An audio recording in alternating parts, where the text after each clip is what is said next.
тойдан басқа той қажет емес. Қазір біздің халқымыз өз көңілін өзі көтеріп тойлап жүр. Аптаның 7 күні той. Біз тойлай бергенше неге өзіміздің ойымызды кәсіп ашуға бұрмаймыз? Бірінші, біз мына даңқаса музыкадан құтылуымыз керек. Екіншіден, сіздің 60-70 жасқа толғаныңыз кімге керек? Сіз 60 жасқа келіп не бітірдіңіз? 70 жасқа келдіңіз деп, сол тірі жүргеніңіз той ма? Сол 70 жасқа шашылайын деп тұрған ақшаны балаңызға я немереңізге инвестиция ретінде білім ал деп берсеңізші, я кәсіп баста деп алғашқы қаражатын жинап қолдап берсеңізші, артыңызда бай ұрпақ қалуы әбден мүмкін. Мен Катар мемлекетінде болдым.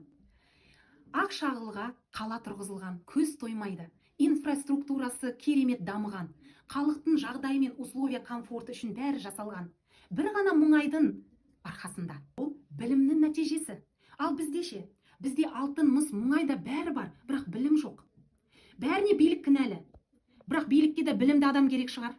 Осы видеом сіздердің кішкене болса да санаңызда бір талшығыңызды оятса, неден қолдап маған тіркеліп алыңыздар.